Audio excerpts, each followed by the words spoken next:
Hey, y'all, Wes Blankenship here with DawgsHQ live at Georgia's halftime performance against Vandy. Dogs up 28-0 right now. The game that everyone is watching in the SEC, of course, is that Tennessee game against Bama in Knoxville, and the Vols are up 28-10 over the Tide. So I'm going to get started here on our YouTube channel and also fire up our halftime Twitter space. You can comment here and hit subscribe. We invite you to do that. My buddies Jake Rowe and Palmer Toms are live at the game. They'll join us in a moment. But Georgia rolling right now. Stetson Bennett, I mean, what more can you want from him as he has hit big play after big play, third down conversions, you name it. Georgia's running game hopping as well. I think that, nationally people are going to say, maybe Tennessee should be ranked ahead of Georgia if the Vols find a way to pull this one off against Bama. And I don't think anyone would agree with that just based on the strength of schedule so far. Firing up our Twitter space right now. Hey, y'all, Wes Blankenship here on the DawgsHQ Twitter space. If you would like to comment with your voice, you can hop over to DawgsHQ on Twitter. Our Twitter space is live. If you'd like to comment in the comment section of YouTube, get your hot takes out there, then you can do that too. I'm going to invite a couple people, as I normally do. And I want to hear your thoughts on Georgia's 28-0 halftime lead over Vandy. The thing for me about Georgia is Georgia needed to show that Georgia could fix some of its own problems. I wasn't really worried about the opponent. Obviously, Vandy, not much to write home about right now in the SEC. They've looked better than they did last year, but I don't know how much of a compliment or how much of an achievement that actually is. But that's all you can hope to do if you're Clark Lee. Incremental gains, as he knows a lot about. I think he works out more than any SEC head coach, maybe even more than Brian Harsin. Although Brian Harsin may have a lot of time on his hands to exercise in the weeks and months ahead. If you're just now tuning in, my name is Wes Blankenship. This is the DawgsHQ halftime chat. Probably not as entertaining as the Red Coat Marching Band. They're pretty entertaining.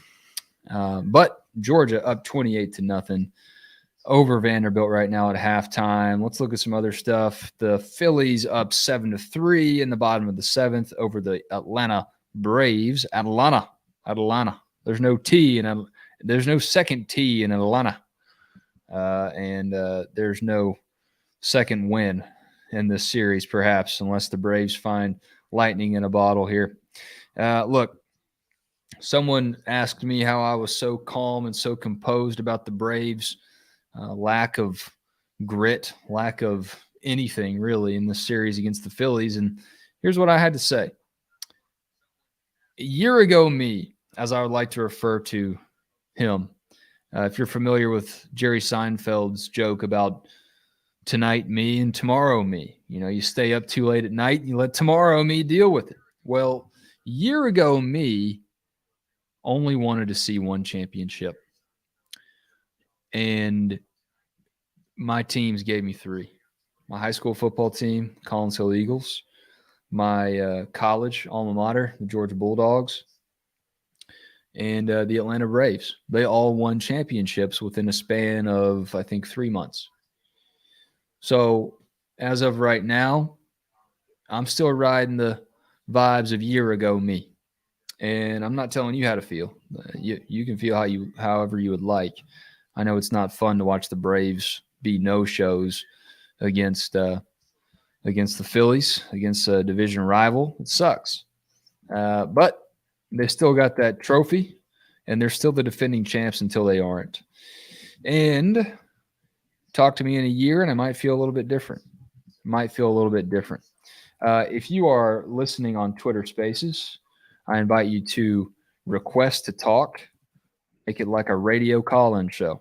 If you're watching on our YouTube channel, I invite you to hit subscribe and comment in our comment section. Just use your fingers. Comment with your words. I'll read your takes on the air. As of right now, though, let's see what Georgia's got going. Georgia up 28-0. And Stetson Bennett, I think if anyone needed a get-back game, it was Stetson Bennett, clearly. He hadn't thrown for a touchdown pass since, I think, was it the Samford game maybe? South Carolina game. But right now, Stetson Bennett, 18 of 20, 211 yards, 2 touchdowns, 10.6 average per completion. Let's see. Kenny McIntosh, Georgia's leading rusher, 5 carries, 28 yards. Dejon Edwards, 8 carries for 27 yards. Stetson, 3 carries for 21. I really want to tip my cap to the Georgia offensive line today. If you go back and watch the second touchdown that Kenny McIntosh had, the one that was actually on the ground, he split Georgia's O-line with a hole that looked like an Old Testament parting of the Red Sea. So Georgia's O-line having its way with Vandy today. Georgia still trying to wrap up this first half here. Jumped the gun a little bit on saying it was a 28-0 halftime chat. But the Dogs are trying to keep Vandy out of the end zone, which Ole Miss had some trouble with last week. It's not a sure thing that the Commodores won't score. Their receiver, Shepard, has really had a good game and could have had a touchdown, beat Keely Ringo. Keely Ringo left his feet, and Commodores could have had some success through the passing game. But that's why they're Vanderbilt, unfortunately for them. They can't necessarily make everything happen the way most teams could, whether it's deficits in recruiting, execution from some of their playmakers. You know, if you're on the road in the SEC against the number one team, we'll see if that stands, by the way. Tennessee is going to be surging for that number one spot if they hold on to this game against Bama.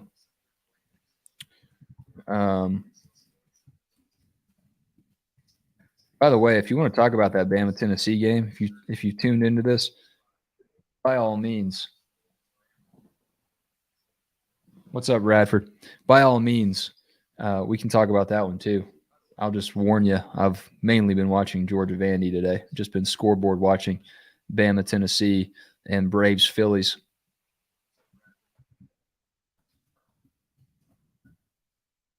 Obviously, that's the game that everyone cares about today. Let's look at some trending topics on Twitter right now. Bill O'Brien. That's never a good thing if you're an Alabama fan.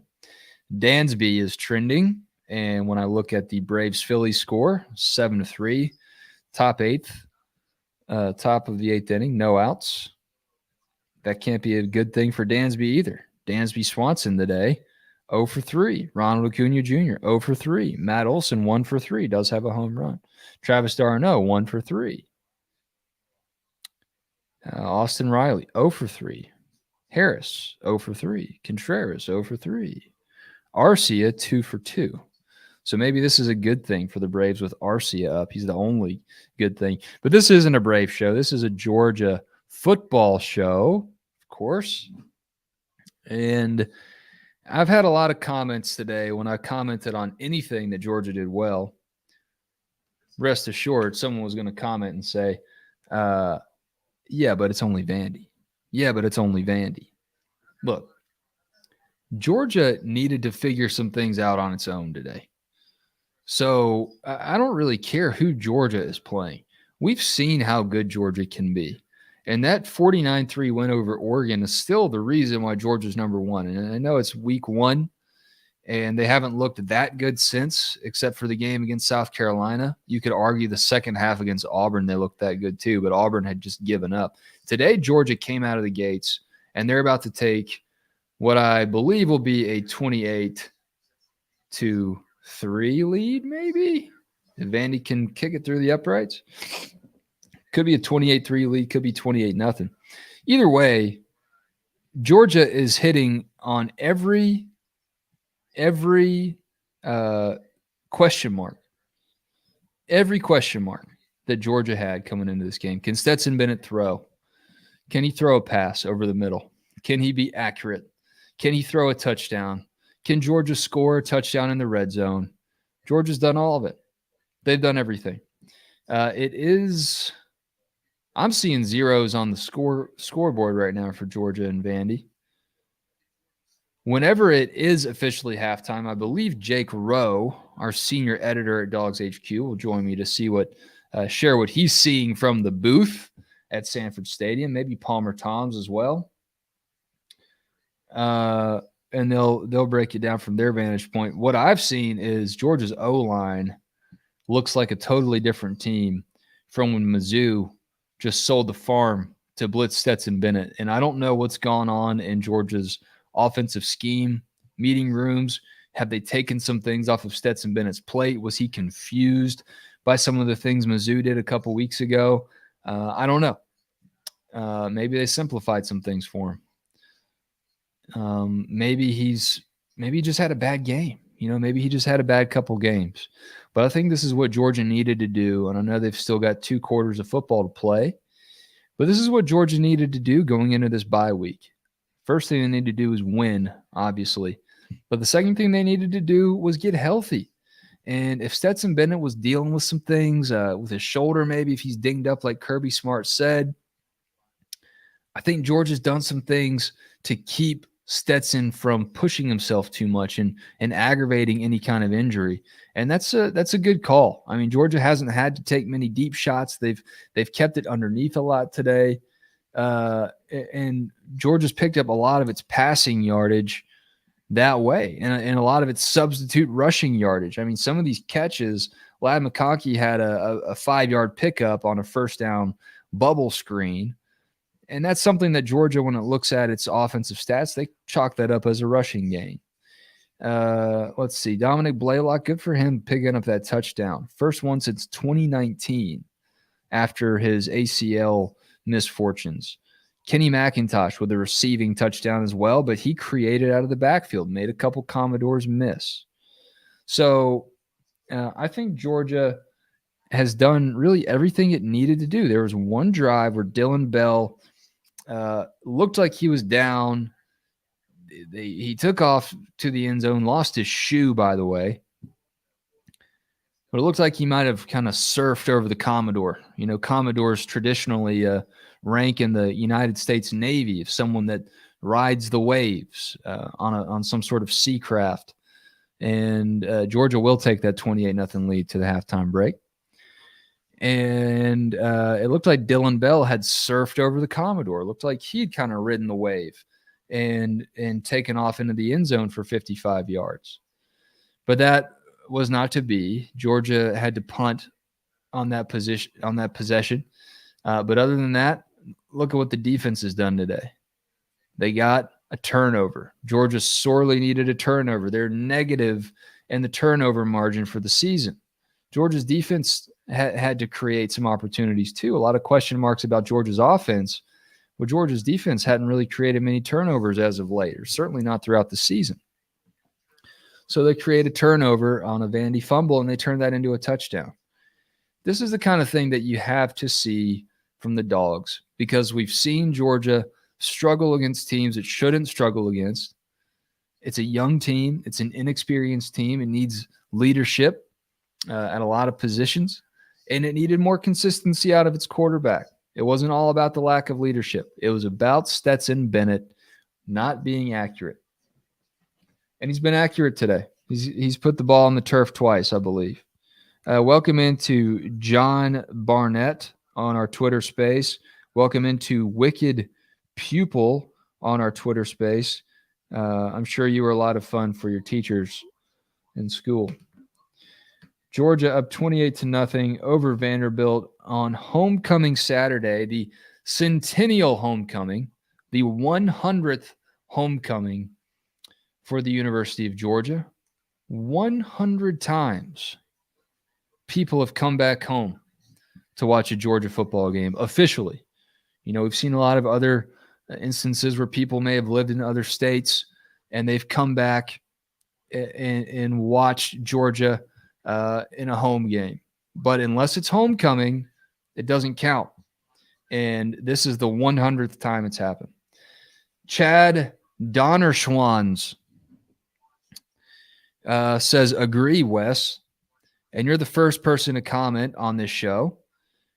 And you are also the smartest person to comment on this show. Thank you, Chad. We invite you to comment on our DawgsHQ Twitter space as well. Please hit subscribe on the DawgsHQ YouTube channel if you're watching that way. Here's how I like to explain it. If you are watching Georgia, this Georgia halftime chat on the DawgsHQ halftime channel, you can comment in the comments section to have your hot takes and questions read on the air. And we'll soon be joined by our DawgsHQ experts in the booth, Palmer Toms and Jake Rowe. Here's Jake Rowe right here. Jake. What's up, man? How's it going, dude? Halftime, that took forever for us to see 3 zeros on the scoreboard, but Georgia does take a 28-0 lead to the halftime break.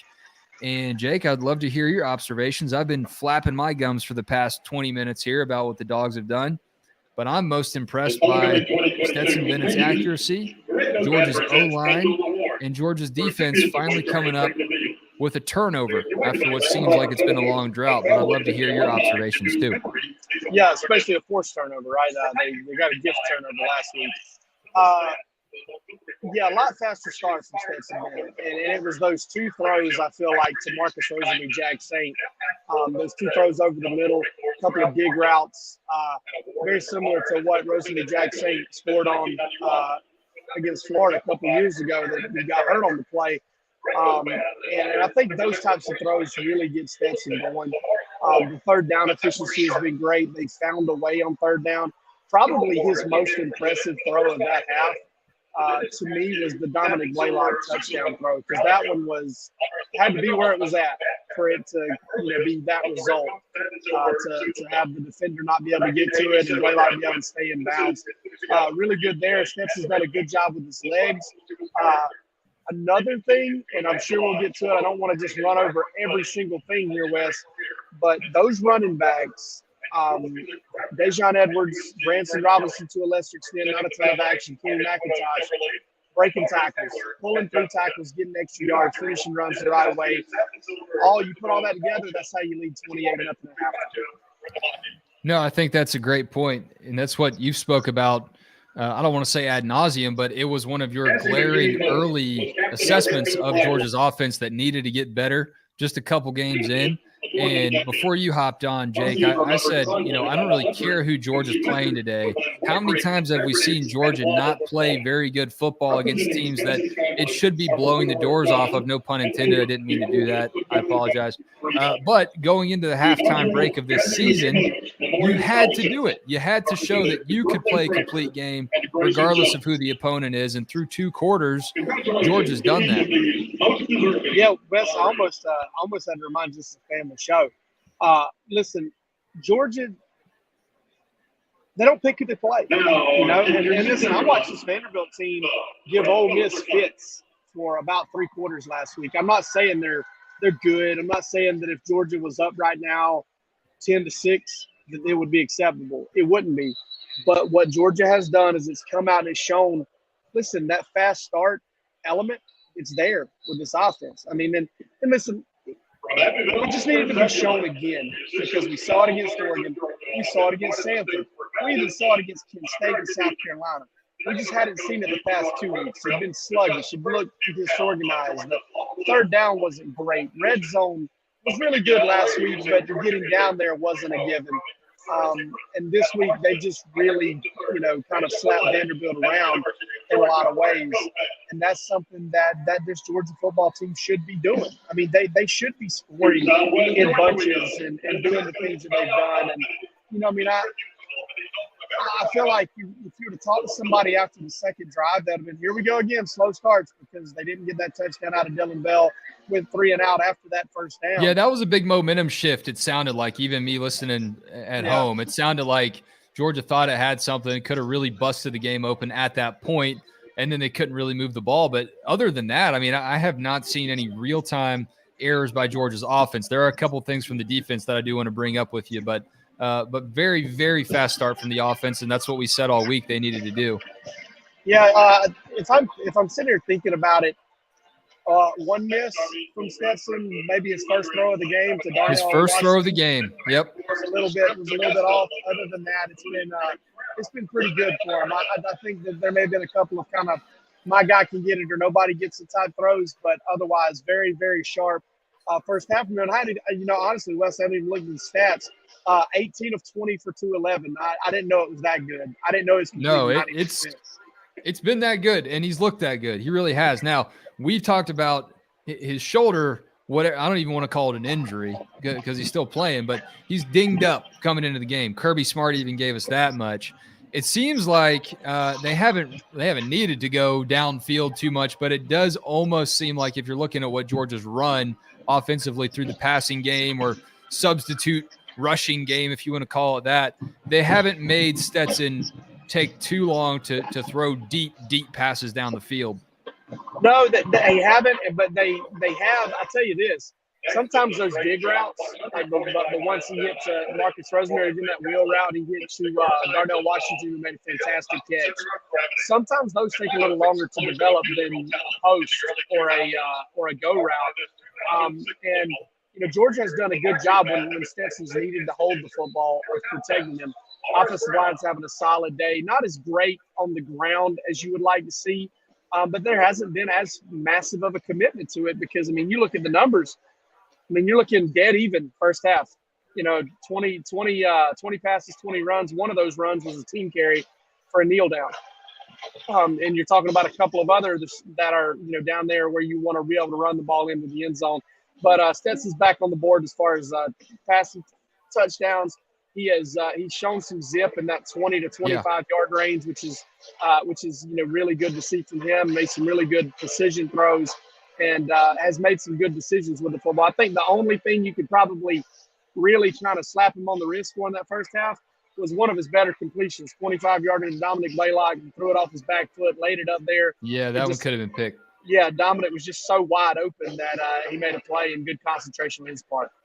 Speaking of could have been picked or could have been caught, it looked like Keely Ringo did have a couple of throws there in the first half where he either left his feet early or was in bad position.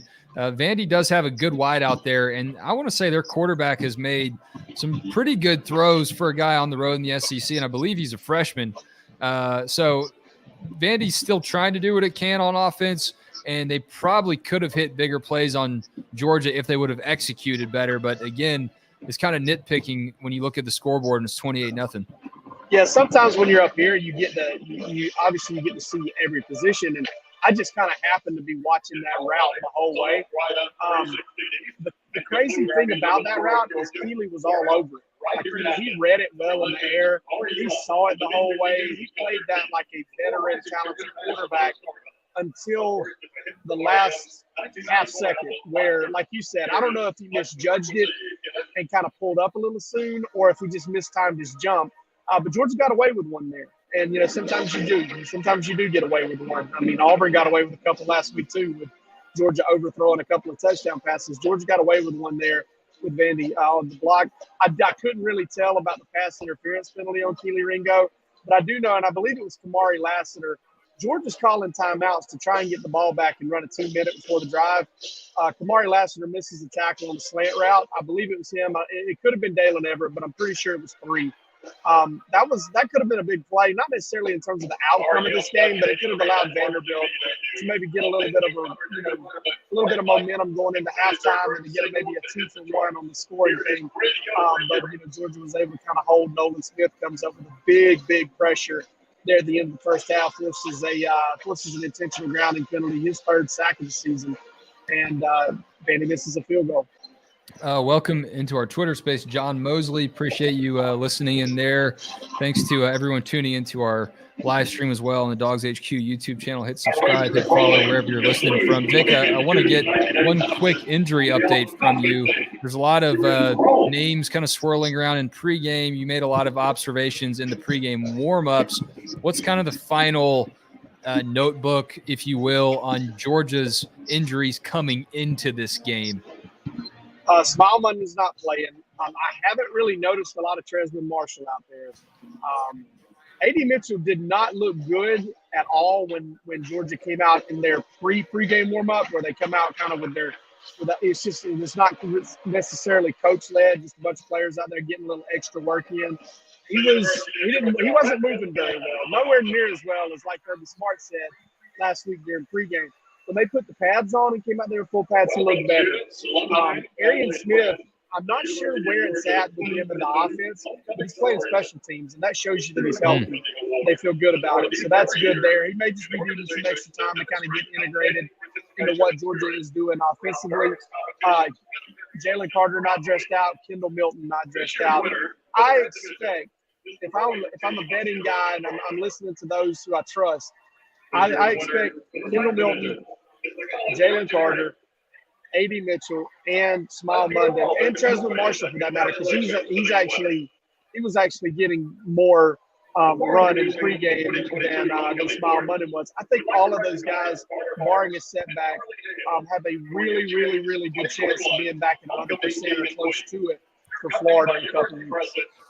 That's great stuff, Jake. We'll keep eyes on that for sure. And with Georgia's lead, what it is right now, you'd like to think that they could get some reserves in there to keep those injury updates that you just gave what they are for now. Any final here's one final question I have for you. You may not have anything else to say. We covered a lot here, but I'm curious about Georgia fans' reaction to – I don't want to bring up the Braves. I know they're not happy about that. But what is the reaction right now to this Tennessee-Alabama score when it pops up? Have you been able to hear much from the Georgia crowd about what that game's shaping up to be? Not a ton. I know they brought it up on the board like right towards the end of the second quarter. I'm so kind of busy. You're zoned in. Yeah. I'm just trying to get my halftime notes story up. I'm getting ready to talk to you. So I don't really know. I mean, I'm impressed with what Tennessee's doing. But once again, and I don't know if it's the pressure Tennessee puts on teams or what, but, once again, they've got a team that's kind of, tripping over its own shoelaces a little bit against them. Alabama had 7 penalties in the first quarter. LSU fumbles open the kickoff last week. I'm not saying Tennessee's lucky. I'm not saying that at all. They're a fantastic football team. But Tennessee, if you make mistakes against them, they are going to make you pay. And I'm interested to see how that game turns out, because we know how Nick Saban likes to talk to his Alabama teams about being Freddie Krueger. Don't be easy to kill. Keep coming back. And Alabama's going to keep coming back in this one. And it should be a real fun one to watch. I'm glad I get to cover the Dogs, but I really wish I could watch that one too. Yeah, it seems like it's been worthy of a replay. Maybe later tonight when you get home. I know I'll try to catch some of it too. Jake, we'll catch you after the game live in our DawgsHQ instant reaction as Georgia finishes off Vanderbilt. Thanks again. I'll let you get back to work, and you can stay locked into DawgsHQ.com. We have a live play-by-play reaction going on over there as well. So appreciate all the work that Jake Rowe is doing and Palmer Toms as well. Please hit subscribe on the DawgsHQ YouTube channel, on DawgsHQ on Twitter. And like I said, we'll catch you after the game on YouTube for our instant reactions to this Georgia game against Vandy. Catch you then.